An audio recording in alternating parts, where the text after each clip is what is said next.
मुगल बादशाह को बेबुनियाद कहानियों के जरिए जहां मुतासिर मुअर्रिखों ने बदनाम किया है, वहां हिंदू राजाओं के दरबारी भाटों ने भी उनकी रुसवाई में बहुत ज्यादा हिस्सा लिया है। इन भाटों का काम ही ये था कि वो मुसलमान बादशाहों को जालिम और जाबिर जाहिर करे, और हकीकत ये कि जो इंसान जिस तरीके से हो उनको इसी तरीके से कहा जाए। पर हिंदू राजाओं को धर्मात्मा साबित करते हुए उनकी शान में कसीदे पढ़े। उन भाटों की द्रोह बाफी का अंदाजा इससे लगाया जा सकता है कि उन्होंने अपनी कविताओं में हर जगह हिंदू राजाओं को ऊंचा करके दिखाया है और मुसलमान बादशाहों को जलीलो खार करने की कोशिश की है। इनकी गपबाजी का इससे बढ़कर और क्या सबूत हो सकता है कि उन्होंने अकबर जैसे हिंदू नवाज बादशाहों को भी नहीं बख्शा और उस पर यह इल्जाम लगा दिया कि वो उस वक्त तक खाना नहीं खाता था जब तक कि हिंदू मकतूलीन के पांच मन वजनी रोजाना उसके सामने पेश न कर दिए जाते थे। उसके अलावा इन भाटों ने मुगल बादशाहों को यह कहकर भी मतऊन किया है कि ये राजपूत राजा राजकुमारियों के डोले जबरदस्ती उठवाकर अपने महल मंगवा लेते थे।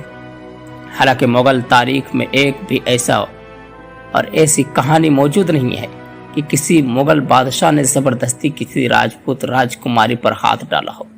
इसके बरखिलाफ शिवाजी के बेटे संभाजी पर रियाया की बहु बेटियों के अगवा और बिलचब्र इस्मत तरीके बेशुमार नाकाबिले तरदीद इल्जामात मौजूद है। चुनांचे शिवाजी ने अपने बेटों को बदचलने की बिना पर सख्त तरीन सजा दी थी।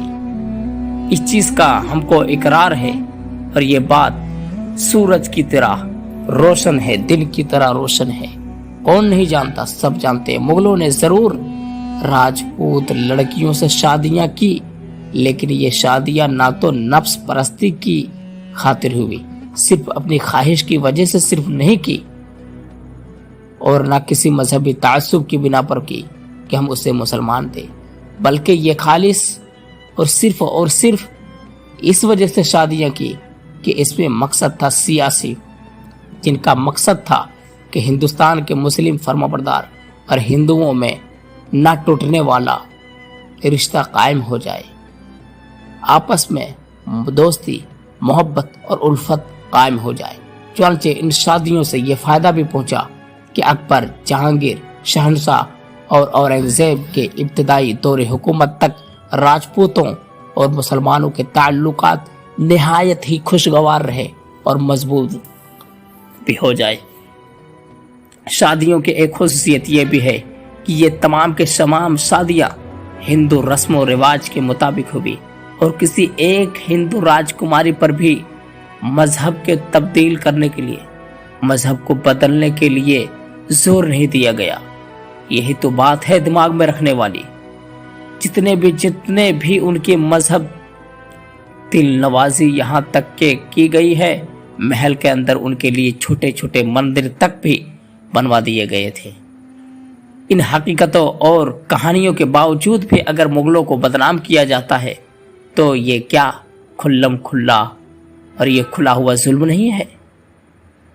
मेरे दोस्तों, इस हकीकत को जानना चाहिए आपको कि ये हकीकत है क्या। कि मुतासिर मुअर्रिखों ने और हिंदू राजाओं के दरबारी भाटों ने मुगल बादशाहों में सबसे ज्यादा जिस बादशाह को मतऊन किया है वो औरंगजेब है। इसमें कोई शक नहीं कि औरंगजेब पहले मुगल बादशाहों के मुकाबले में ज्यादा कट्टर मुसलमान था, लेकिन कट्टर मुसलमान होने के ये माने नहीं है कि वो गैर मुस्लिमों का दुश्मन भी जरूर हो।